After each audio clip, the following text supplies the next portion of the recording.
Este espaço está aberto hoje para discutirmos a séria questão do combate às drogas. Pesquisa domiciliar feita em 107 das maiores cidades brasileiras mostra que 11% da população são dependentes de álcool, 9% de fumo, 7% já fez uso de maconha e 6% já cheirou solventes. O uso de heroína foi constatado em 0,1% e mais de 4% usam medicamentos não controlados para estimular o apetite. Os programas antidrogas agora vão ser municipalizados para agirem mais próximos dos dependentes. Nós convidamos para discutir essa questão a coordenadora do Programa de Estudos e Atenção às Dependências Químicas da Universidade de Brasília, psicóloga Maria de Fátima Sudbrak, e o secretário nacional antidrogas, general Paulo Uchoa. General, o senhor acha que municipalizar é a solução? Olha, nós temos plena convicção disso.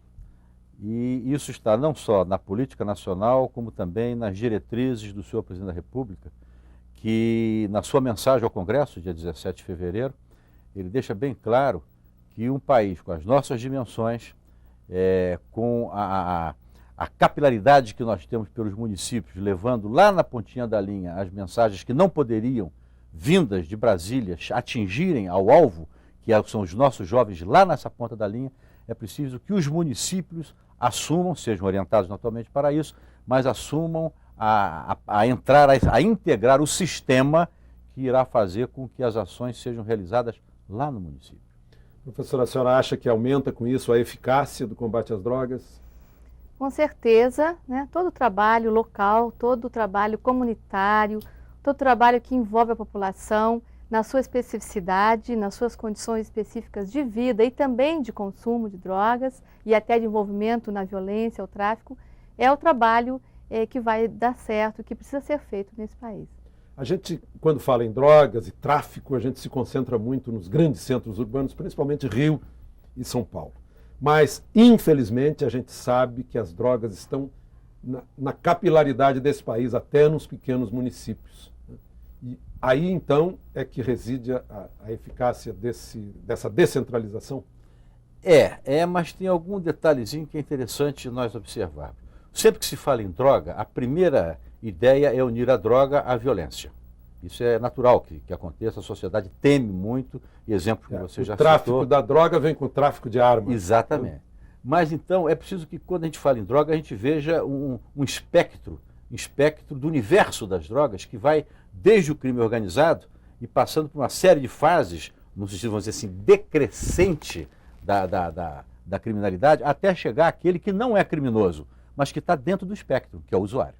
Então, do usuário, o dependente, o traficante e vendedor, vamos dizer assim, o traficante quadrilha e o crime organizado, tudo isso compõe um espectro que tem que ser visto como um todo. Então, nessa visão como um todo, existe pontualmente cidades com mais, vamos dizer assim, com mais gravidade em determinadas áreas. Mais influência do crime. Agora, a grande maioria das cidades, praticamente os nossos 5.600 municípios, estão incluídos nesse espectro do usuário do dependente. Sempre tem.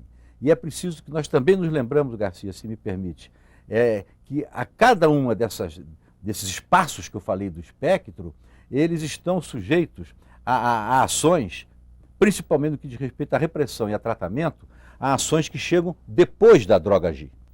As únicas ações que chegam antes da droga agir está exatamente no início desse espectro, que é o usuário, os trabalhos em cima do usuário, antes do usuário usar a droga.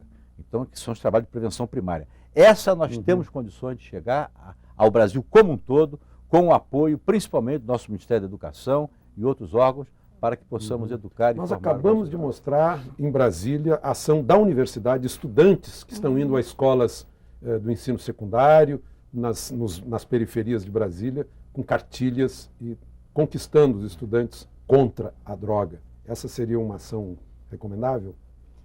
Com certeza, esse é o trabalho que a gente chama de multiplicadores, não é? Está comprovado cientificamente que a melhor forma da informação circular, a gente falava há pouco, né, da importância do diálogo que chegue onde precisa chegar, é através dos pares. Então, ninguém melhor... São universitários, quase da mesma idade. Ninguém melhor para trabalhar com jovens que os próprios jovens, não é?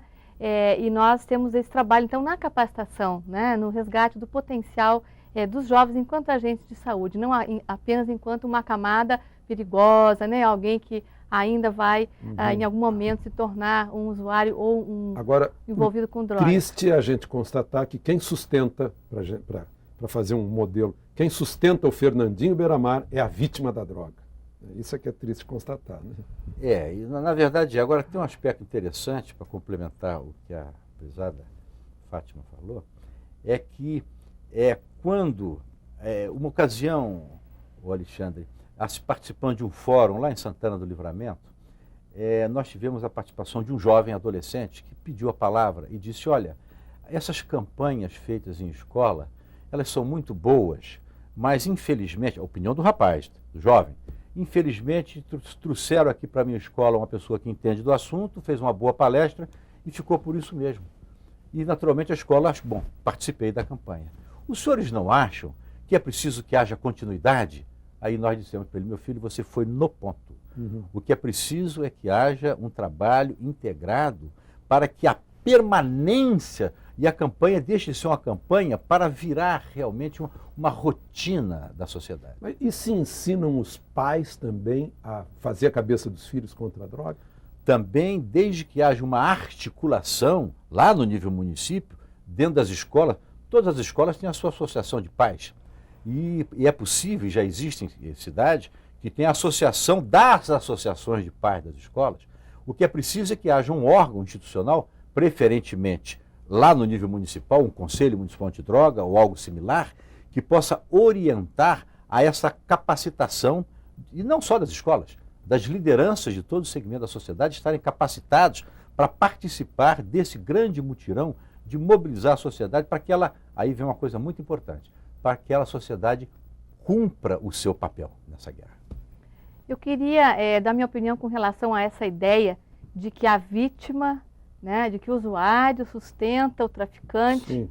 Eu fico muito preocupada com esse tipo de discurso, sabe, Garcia e General Shoa, certo. Porque eu acho que a gente está se dando conta da importância de, claro, reconhecer a demanda. É óbvio, né? Temos que trabalhar com a demanda. Se as pessoas usam drogas é porque elas procuram por algum motivo, alguma razão, e há quem se aproveite disso tudo isso. Com certeza, né, há um comércio forte e violento, né? Usufruindo das necessidades, das demandas de quem consome a droga.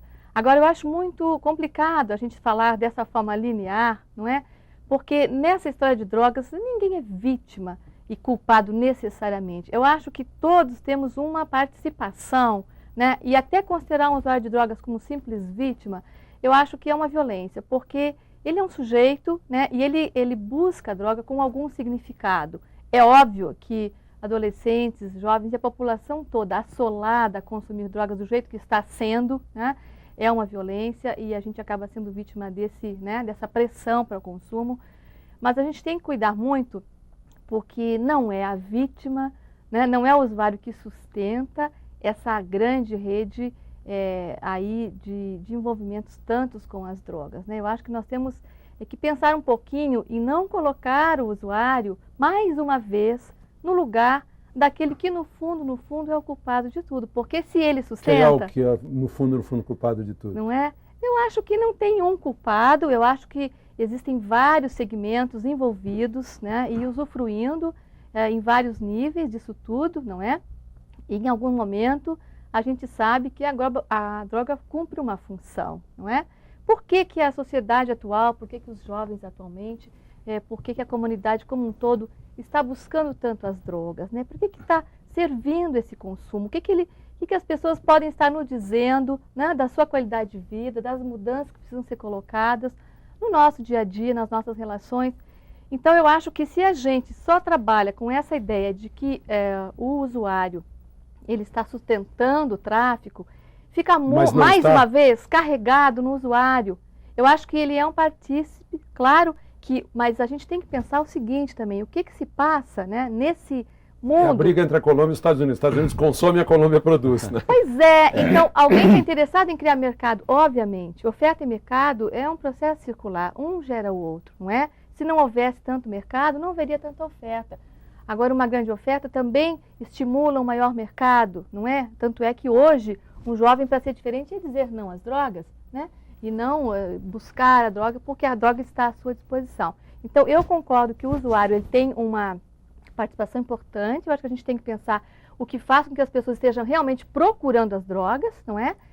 Mas a gente tem que também tomar um pouco de cuidado, porque senão, mais uma vez, o usuário de drogas ele fica sendo a figura, digamos assim, visada nisso tudo, e é o único que tem que mudar. E, na verdade, muitas coisas têm que mudar com ele, né? Com a sua demanda, que deve, obviamente, ser satisfeita por outras formas, sem o seu prejuízo à saúde e tudo mais. E com relação à municipalização, eu achei importante, o general Uchoa está chamando a atenção, né, para essa municipalização. E, na verdade, uma área que precisa estar junto é a área da saúde, né? Eu gostaria de dizer, assim, da importância de que no mínimo município, né, no município menor, lá no interior do Brasil, as pessoas possam, em primeiro lugar, saber que a dependência de drogas, ela tem recuperação, ela tem cura, né? Que não é um problema moral, né? Que não é um problema também que deva ser criminalizado. Então, essa consciência de que a pessoa que depende de drogas tem direito a um tratamento, tem direito à saúde, deveria ter acesso a um serviço, né, na sua localidade, porque a pessoa às vezes tem que ir para uma cidade maior para fazer um tratamento, não é? Desorganiza a família, fica impossibilitado, às vezes paga um dinheiro, né, muito caro, porque não existe na rede pública. Então, eu estou entendendo essa municipalização, sabe, general, de um ponto de vista assim, global, que todos os serviços, né, possam estar juntos para apoiar essa política que é, com certeza, a necessária, porque não vai adiantar também só uma dimensão, digamos, a nível, né, de Senado, de conselhos municipais, se a saúde não estiver junto, né, se as escolas... E, aliás, reforçando o que a Fátima está dizendo, isso está bem em poucos minutos de conversa aqui, nós já vimos que existe uma intersetorialidade aí no problema da droga e que não só a saúde. Então, nós vemos o trabalho também está envolvido nisso. A assistência social está envolvida nisso. A previdência social, que paga benefícios incríveis graças a problemas advindos da droga no emprego, também tem participação nisso.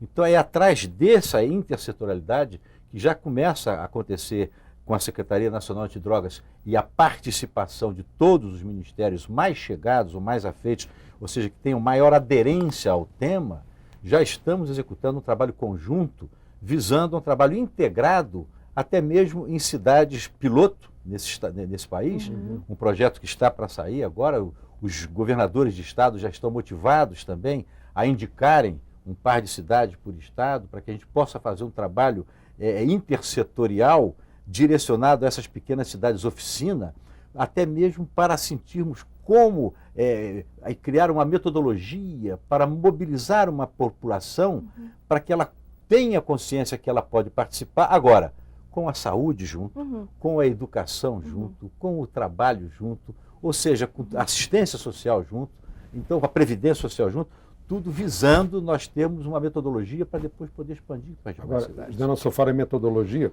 a droga atinge a todas as camadas sociais, mas eu imagino que o método de aplicação de um programa nas periferias ou nas camadas mais pobres seja diferente daqueles aplicados em bairros de classe mais alta.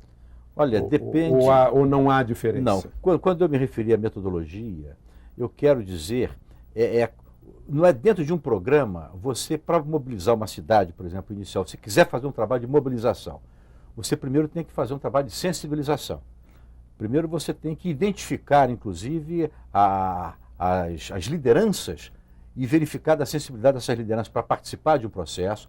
Você tem que capacitar essas lideranças.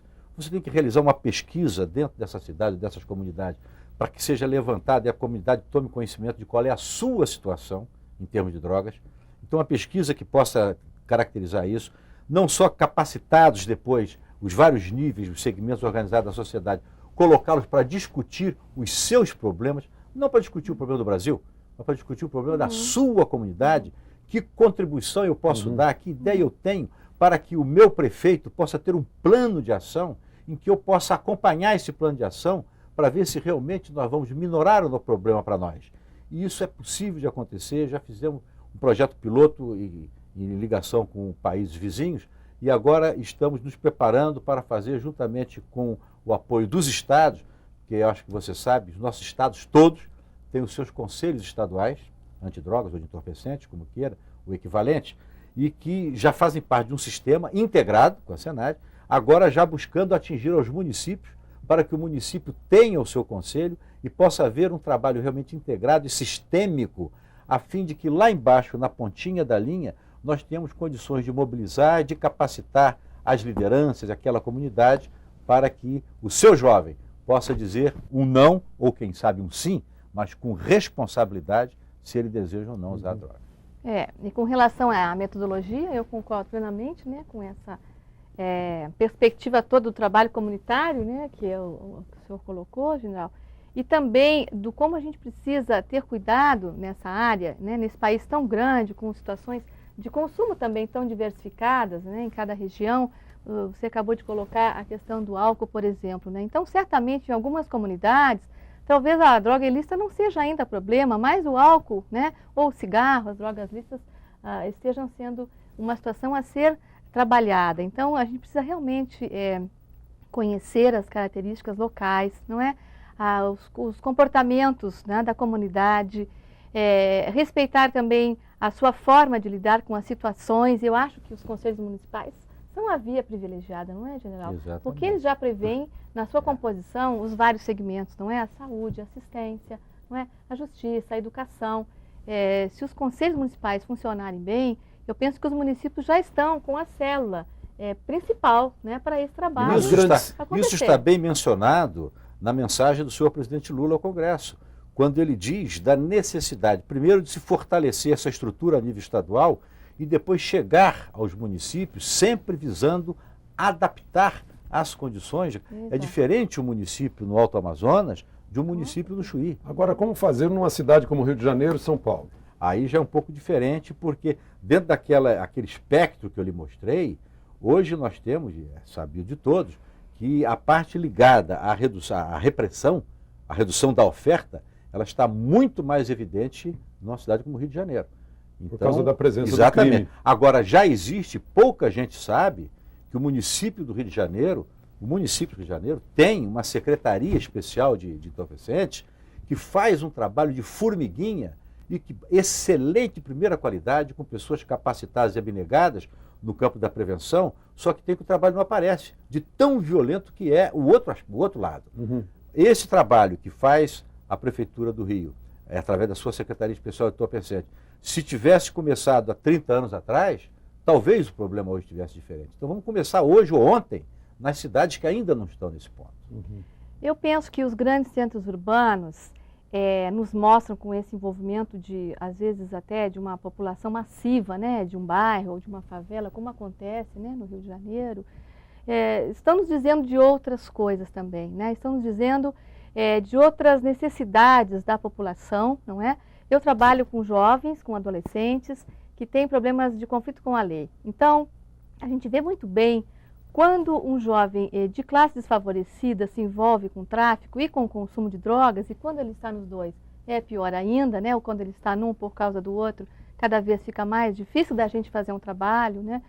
Mas como essa questão, ela tem a ver com, às vezes, uma dimensão de sociabilidade das pessoas, não é? E de falta de inserção em outros espaços institucionais. Por isso que eu dou maior valor, eu acho muito importante eu estar aqui ao lado, né, da autoridade maior do Estado, porque o Estado precisa assumir a população, né? O Estado A falta precisa de trabalho é uma das causas? estar presente. A falta de trabalho, mas não apenas. Eu acho que tem uma coisa que é mais séria do que a falta de trabalho, que é já um descrédito no trabalho, né? Nós temos pensado muito em como ressignificar, por exemplo, o trabalho para os jovens atualmente, não é? Porque você pergunta o que vocês querem, o que vocês precisam, a gente quer trabalhar. Aí você pergunta o que vocês sabem fazer. É uma violência, eu não faço mais essa pergunta. Eu não faço mais porque eu me dei conta que agride, porque as pessoas estão muito sem informação, né? Nem escrever e ler direito, as pessoas não estão mais podendo. Eu fico pensando que esse consumo de drogas está nos dizendo de alguma coisa, e a gente precisava estar conhecendo mais. E talvez até... O que está faltando, que essas drogas estão entrando e preenchendo, porque aí a gente acha uma via de saída. Não é parecido com o que acontece com o jovem suíço ou o jovem holandês.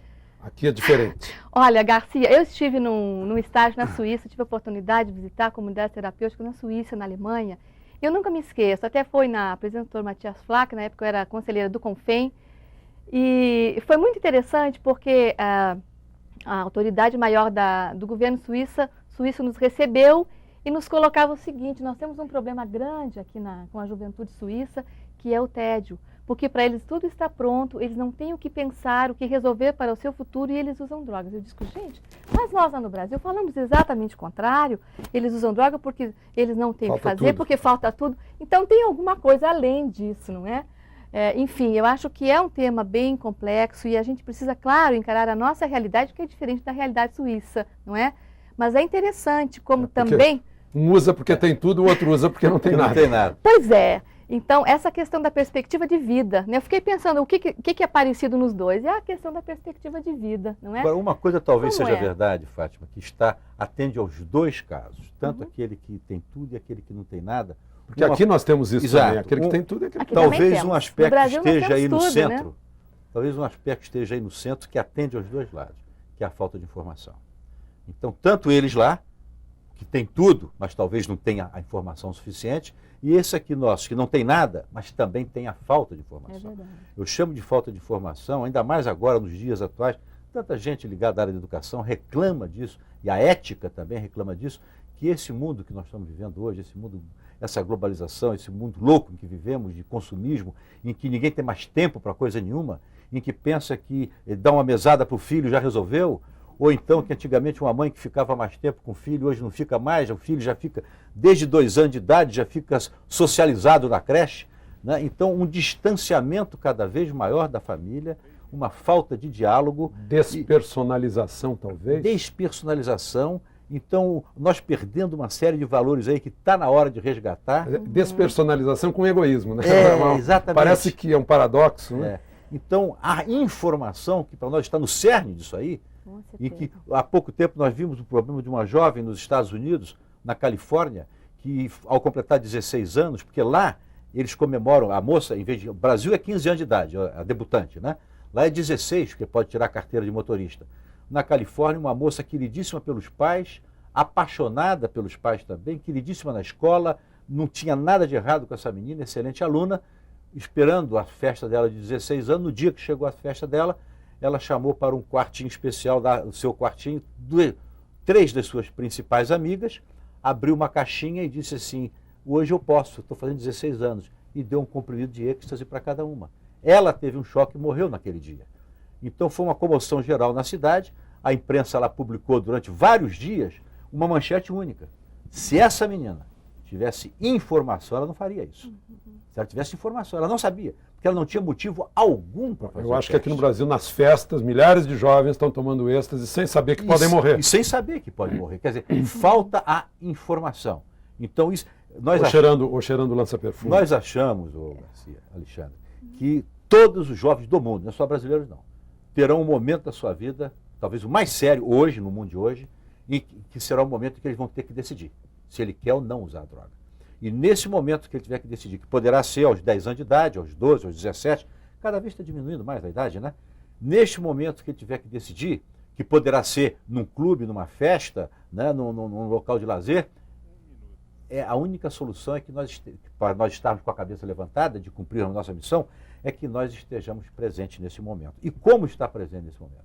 Nós só vemos uma maneira, é fazendo com que esse jovem decida, se ele quer não usar droga, decida com informação, com amadurecimento, capacitado para decidir. Pode até dizer que sim ou dizer que não, mas que faça isso com responsabilidade e com amadurecimento. Essa é a única forma de nós podermos, tanto suíço quanto brasileiro, mas o senhor está falando em características racionais, mas num momento de emocionalidade o sujeito não pensa. O senhor está falando, tem informação, mas eu conheço muita gente que tem informação e fuma, tem informação e bebe muito. Mas aí ele toma a decisão, tudo bem. Mas é porque aí esse é o paradoxo das drogas, não é? Porque ninguém procura droga para passar mal, né? Embora todos saibam, de certa forma, que pode fazer mal. Então a droga tem esse paradoxo, ela tem essa armadilha, ela oferece, né? Ela propõe algo novo, né? Algo de bom, tal barato, né? Que os jovens procuram, né? Então ele tem que ter a informação. Eu acho importante a sua fala e eu tenho percebido que os jovens não só são mal informados, eles são desinformados, né? Porque tem a informação negativa que está circulando. Inclusive, a mídia, infelizmente, né, é bom falar isso aqui em plena mídia, ela é formadora da pior das opiniões sobre as drogas, né? Que com drogas a gente tem sucesso, com drogas a gente, né, tem a melhor mulher, que com drogas, enfim. Eu acho que o problema maior, além da falta de informação, é a informação enganosa, né? E a informação errada. E eu queria falar um pouquinho sobre a família. A gente está com o tempo se esgotando, se a senhora puder resumir, só falar a essência sobre o que a senhora queria dizer. A informação, né? Porque a gente fala muito sobre a importância da família, eu sou terapeuta de família, e eu recebo muitos pais procurando ajuda para os seus filhos, né? Desde uma ajuda preventiva, né? Como é que eu faço para conversar com meu filho? Como é que eu faço saber se meu filho está usando drogas? Até pais desesperados, com os filhos presos já em situações deploráveis, né, de dependência. E eu fico pensando que a gente precisava fazer programas, e a Senad tem um material importante, né, de orientação à família também. Porque, com certeza, as famílias são multiplicadoras, né? Entre si, os pais precisam estar muito mais conversando entre si sobre essas situações. Tem que haver uma certa cumplicidade entre os pais, né? Exatamente. A gente precisa desmistificar esse assunto, poder estar conversando, né, nas escolas, nos ambientes de trabalho também. Aliás, eu posso aproveitar para, pegando um gancho aqui, fazer um pequeno comercial. Está se aproximando aí a Semana Nacional Antidrogas, de 19 a 26 de junho. E nessa oportunidade nós vamos ter uma série de seminários. Um conduzido pelo Ministério da Saúde, outro pelo Ministério do Trabalho, outro pelo Ministério da Educação, mas teremos um especial que será um seminário sobre a família, que será o grande tema dessa Semana Antidroga, é a família, que esperamos até que a própria Rede Globo possa nos ajudar nisso, e você Parabéns. E todos ligados à família, porque aí está o cerne da solução. É onde começa. E só voltando para falar da palavra vítima, que falou-se tanto aqui, nós gostamos sempre de dizer que muito mais do que vítima, a sociedade é a solução do problema. Então é por isso que damos tanto valor É o lado otimista Exatamente. disso. Muito obrigado, quem sabe general. esses dependentes de drogas também queiram nos mostrar algumas soluções, né? Quem sabe a gente tenta entender essa demanda, não é? Muito obrigado, professora. Muito obrigado, general. O Espaço Aberto volta na próxima semana com outro tema de interesse nacional. De Brasília, Alexandre Garcia.